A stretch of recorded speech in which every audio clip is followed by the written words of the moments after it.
Hello. Do you know what I really dislike?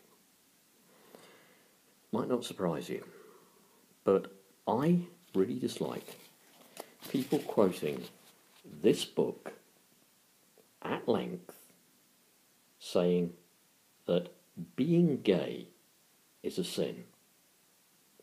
Really annoys me when people get hold of this book that I have in my hand and they say, yep, being gay is sinful. And worse than that, when they use the quotes from that book I've just put on the screen, and they then say from those quotes, not only is it sinful, but you'll go to hell for being gay. Not only is it sinful, but you cannot be a Christian and be gay. And anyone who says otherwise is defying the words in this book, same book, but they're just defying the words in it, yeah? And if they're defying this book, yeah, then they're defying God. And if they defy God in, guess what, this book, they're going to hell.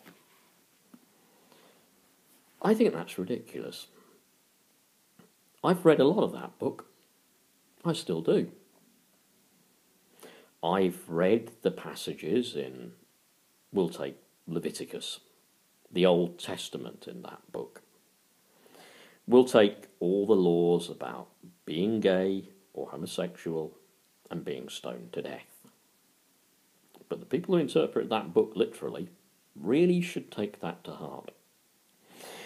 Because amongst all those other Levitical codes are things like you can't go to church if you're a woman and you're having your period.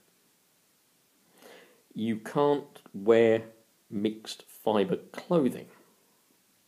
You can't eat shellfish. All of it's in there, including the famous Sodom and Gomorrah passages, which are often used by people who like that book to say, well, you know, homosexuals are not only wrong, but in some cases some very extreme people say they should be punished by being stoned to death, because that's in that book as well. So what I say to these people first is, if you're going to take all those laws seriously, then let's enforce the other ones as well. But they'll say, no, we won't. We've kind of come on since then. Of course we have. Since the time when that book was written, thousands of years ago, we've discovered things like Newtonian physics. We've decided that it can be demonstrably proved that the sun doesn't go round the earth. Now, that's a very interesting point.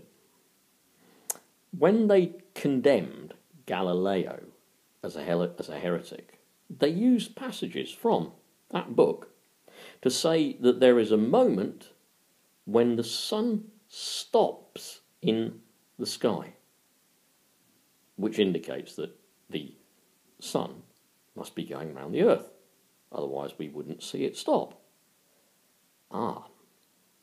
Fortunately, Galileo was lucky because he had a sister who worked in the church or was quite famous in the church, and he got off. But of course he had to recant. He had to say that that book was right, and in fact he had to apologise to the church, and when he apologised he was forgiven and pardoned, but he had to deny the evidence of his own eyes.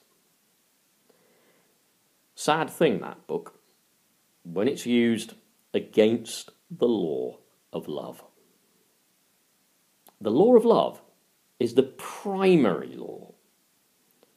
Jesus came to love the world, not to condemn it, to save the world, not to consign people to hell because they are gay, homosexual, lesbian, transgender, whatever. The word is love. Christ wanted us to love one another and to love God, to love our neighbour as ourselves. And it's to use that book to tell people that they're condemned by God and going to hell.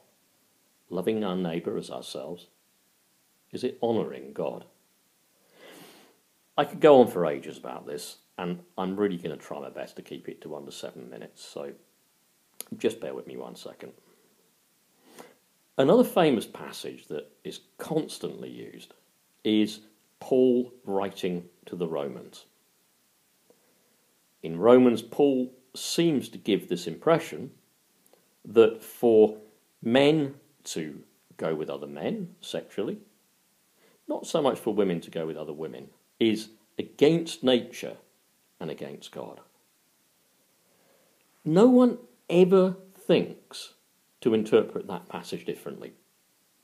No one looks at a raft of other interpretations for that passage that will say things like what Paul actually saw was temple prostitution. There were no such things as gay relationships in that time. And he saw maybe sacrifice to idols and the kind of sexual stuff that may have gone on within cults and things like that. But he did not see a committed gay relationship. He did not see two gay people who would happily marry each other in the sight of the church, in the sight of God, and under the laws of this country. He didn't see that. But there are lots of people, lots of so-called Christian people, who will say, it's quite clear, Paul was against homosexuality, Jesus was against being gay. They will ignore the context and everything surrounding it, just as they would in the old days have condemned Galileo, because he said that in fact the earth went round the sun. Just as in the old days we could use the Bible to say, guess what? We can keep slaves. Think about a part in the Bible called the curse of Ham. Research the curse of Ham if you have a chance, yeah?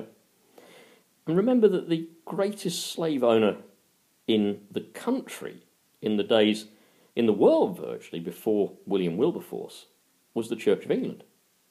The Church of England had lots of slaves on its plantations and everything. And they used the Bible, the curse of Ham, to say it was okay to have slaves. They used the words of Jesus and said, slaves or servants, be obedient to your masters. So please, I encourage you not to think that this is sinful or wrong. And when you see your brothers and sisters in Christ and any other lesbian, gay and transgender people being oppressed and hurt by this kind of teaching, when you see your minister or somebody in your church coming up with this kind of thing, I urge you to stand up and be counted. I don't urge you to be unpleasant. I don't want you to make a fuss during a sermon or whatever. But I would like you, please, and if you know me in person, please tell me what comes of this if you do it. Yep.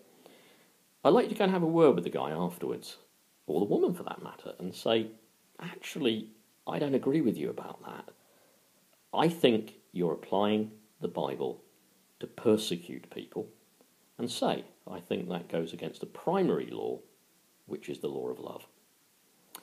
Anyway, that's me done for tonight, just over 9 minutes. I hope you give this bit of attention. If you want to speak to me in person about it, I would be more than happy to.